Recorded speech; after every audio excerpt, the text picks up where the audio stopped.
അല്ല, ഞങ്ങൾ അവരുമായിട്ട് സംസാരിച്ചു. KSU കോൺഗ്രസിൻ്റെ മായിട്ട് ബന്ധപ്പെട്ട് പ്രവർത്തിക്കുന്ന ഒരു വിദ്യാർത്ഥി സംഘടനയാണ്. അവരുമായിട്ട് ബന്ധപ്പെട്ട കാര്യങ്ങൾ അവർ വന്ന് സംസാരിച്ചു. അവർ പറയുന്ന പരാതികൾ ഞങ്ങൾ ശ്രദ്ധയോടുകൂടി കേട്ടു. അതിൽ ഗവൺമെൻറ്റിൻ്റെ ഭാഗത്തു നിന്നുള്ള ക്ലാരിഫിക്കേഷൻ എന്താണ് അതിൻ്റെ കാരണം എന്ന് അവരോട് വിശദീകരിച്ചു.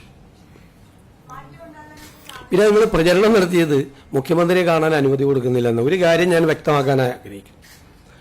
ആർക്കും വന്ന് എന്നെ കാണാം, അതിനുള്ള അവസരം കൊടുത്തിട്ടുണ്ട്. നിങ്ങൾക്കറിയാലോ, ആയിരക്കണക്കിന് ആളുകളാണ് കാണാൻ വരുന്നത്. 10,000കണക്കിന് പരാതികളാണ് കിട്ടുന്നത്. ആ പരാതികൾ പരിഹരിക്കാനുള്ള സംവിധാനവും മുഖ്യമന്ത്രിയുടെ ഓഫീസിൽ ചെയ്തിട്ടുണ്ട്. ആർക്കും വേണമെങ്കിൽ ഒരാൾക്കും എൻ്റെ ഓഫീസ് ഇതുവരെ അനുമതി നിഷേധിച്ചിട്ടില്ല. നിങ്ങൾ പല വാർത്തകളും കൊടുത്തു അനുമതി നിഷേധിച്ചെന്ന്. ഇത് ശരിയല്ല. കാരണം ഒരു വ്യക്തിക്ക് കാണാൻ പറ്റാവുന്നതിൻ്റെയൊക്കെ അപ്പുറത്താണ് ആളുകളെ കാണുന്നത്. തീരെ സാധാരണക്കാരും പാവപ്പെട്ടവരുമായ ആളുകൾ കേരളത്തിൻ്റെ വിവിധ ഭാഗങ്ങളിൽ നിന്ന് വരികയാണ്. വിവിധ സംഘടനകളെ പ്രതിനിധാനം ചെയ്തുകൊണ്ടുള്ള ആളുകൾ വരികയാണ്. 10 വർഷത്തിന് ശേഷമുണ്ടായ ഒരു ഭരണമാറ്റവുമായി ബന്ധപ്പെട്ട് PSC പരീക്ഷയിലെ റാങ്ക് ലിസ്റ്റുമായി ബന്ധപ്പെട്ട ആളുകൾ, ആശ്രിത നിയമനത്തിന് വേണ്ടി വരുന്ന ആളുകൾ, ബാങ്ക് ജപ്തിയുമായി വരുന്ന ആളുകൾ ഉൾപ്പെടെയുള്ള ഏറ്റവും സാധാരണക്കാരും പാവപ്പെട്ടവരുമായ ആളുകളെ മുതൽ പ്രധാനപ്പെട്ട ആളുകളെ വരെ, ബാങ്കുകളുടെ പ്രതിനിധികൾ, സംഘടനകളുടെ പ്രതിനിധികൾ, കേരളത്തിൽ ഇൻവെസ്റ്റ്മെന്റ് നടത്താൻ വേണ്ടി താല്പര്യമായിട്ട് വരുന്ന ആളുകൾ ഉൾപ്പെടെയുള്ള മുഴുവൻ ആളുകളെയും കാണുന്നുണ്ട്. ഞാൻ ആരെയും കാണുന്നില്ലെന്നോ എൻ്റെ ഓഫീസ് ആർക്കെങ്കിലും അനുമതി നിഷേധിച്ചെന്നോ നിങ്ങൾ ദയവ് ചെയ്ത് വാർത്ത കൊടുക്കരുത്. അത് തെറ്റാണ്.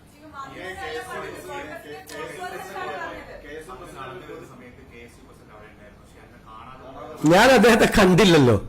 ഞാൻ മാത്രമല്ല, അവിടെ മാധ്യമങ്ങളുടെ മുമ്പിലാണ് ഞാൻ ഇറങ്ങി വന്നിട്ട് 2:50 തേവര കോളേജിൽ നിന്ന് ഇറങ്ങുന്നത്. 3 മണിക്ക് പ്രധാനമന്ത്രി പങ്കെടുക്കുന്ന മീറ്റിംഗ് ആണ്, റെയിൽവേ സ്റ്റേഷനുകളുടെ ഉദ്ഘാടനം. 2:50 അവിടെ നിന്ന് സ്റ്റാർട്ട് ചെയ്താൽ 3 മണിക്ക് കൃത്യം എത്തുള്ളൂ. ഞാൻ ഏറ്റവും വേഗത്തിൽ, വളരെ വേഗത്തിൽ നടന്ന് വണ്ടിയിൽ കയറി അവിടെ എത്തുകയായിരുന്നു. KSU പ്രസിഡന്റിനെ കണ്ടു കഴിഞ്ഞാൽ എൻ്റെ ജില്ലക്കാരനായിരുന്നു, എൻ്റെ ജില്ലയിലെ KSU പ്രസിഡന്റ് ആയിരുന്ന ആളെ കണ്ടിട്ട് ഞാൻ മൈൻഡ് ചെയ്തില്ല എന്നുള്ളൊരു വാർത്ത.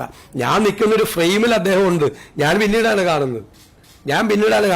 മാത്രമല്ല, അന്ന് രാവിലെ 10 മണി മുതൽ 1 മണി വരെ ഞാൻ എറണാകുളം ഗസ്റ്റ് ഹൗസിലുണ്ട് എന്നുകൂടി എൻ്റെ ഓഫീസ് അദ്ദേഹത്തെ അറിയിച്ചത്. ഇത് 2 മണിക്കാണ് ഈ പരിപാടി. തേവര കോളേജിൽ നടന്ന പരിപാടി 2 മണിക്കാണ്. 10 മണി മുതൽ 1 മണി വരെ ഞാൻ എറണാകുളം ഗസ്റ്റ് ഹൗസിൽ ഉണ്ട് എന്നുകൂടി അവരെ അറിയിച്ചു. അതൊക്കെ തെറ്റായ വാർത്തകളാണ്.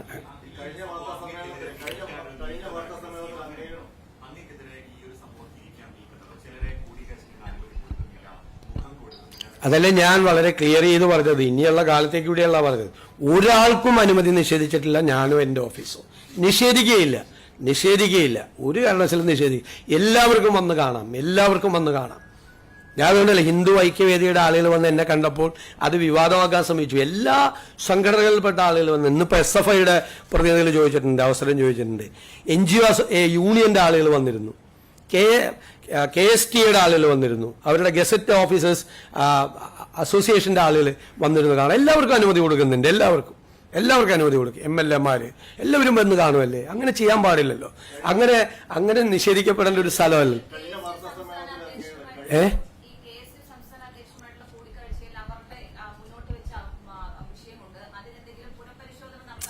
അതൊക്കെ നമ്മൾ എന്തെങ്കിലും ഉണ്ടെങ്കിൽ നിങ്ങളെ അറിയിക്കാം. ഞാനിങ്ങനെ പറഞ്ഞിട്ടില്ല, നിങ്ങൾക്കറിയാമല്ലോ. നിങ്ങൾ ലോ കോളേജിലെ യൂണിറ്റിന്റെ കാര്യം ചോദിച്ചപ്പോൾ ഞാൻ പറഞ്ഞു, ലോ കോളേജിലെ യൂണിറ്റ് അല്ല ഗവൺമെന്റ് പ്രീഡർമാരെ തീരുമാനിക്കുന്ന ഒരു വാചകം ഞാൻ പറഞ്ഞു. നിങ്ങൾ കേട്ടല്ലോ, ഇറ്റ്സ് ഓൺ റെക്കോർഡ് ഞാൻ പറഞ്ഞ കാര്യം. ഞാൻ KSUവിനെ കുറിച്ചല്ലല്ലോ പറഞ്ഞത്. ലോ കോളേജ് KSU യൂണിറ്റിനെ നിങ്ങൾ ചോദിച്ചപ്പോൾ ഞാൻ പറഞ്ഞു, ലോ കോളേജ് KSU യൂണിറ്റിനോട് ചോദിച്ചിട്ട് ഗവൺമെന്റ് പ്രീഡറെ വയ്ക്കാൻ പറ്റുമോ? അത് നിങ്ങൾ ഗവൺമെന്റ് പ്രീഡർമാരുടെ നിയമനം 140-ലധികം ഗവൺമെന്റ് പ്രീഡർമാരുടെ നിയമനം വന്നിട്ടുണ്ട്. 2 പരാതി വന്നു. അതിൽ ഒരു പരാതി ഇപ്പം തന്നെ പിൻവലിച്ചു. ഒരു പരാതിയാണ്. ഇത്രയല്ലേ വന്നിട്ടുള്ളൂ. നിങ്ങൾ ഇതിനു മുൻപ് കഴിഞ്ഞ സർക്കാരിന്റെ കാലത്ത് ഗവൺമെന്റ് പ്രീഡർമാരെ വെച്ചതും അതിനു മുമ്പ് ഉമ്മൻചാണ്ടി സർക്കാരിന്റെ കാലത്ത് ഗവൺമെന്റ് പ്രീഡർമാരെ വെച്ചതൊക്കെ ഒന്ന് കമ്പയർ ചെയ്ത് നോക്ക് നിങ്ങൾ. പിന്നെ നമുക്ക് അവിടെ AGയുടെ ഓഫീസും DGPയുടെ ഓഫീസും ഒക്കെ പറയുന്ന അഭിഭാഷകരെ കൂടി നമുക്ക് അവിടെ വെക്കേണ്ടി വരും, പല കാരണങ്ങളുമുണ്ട്.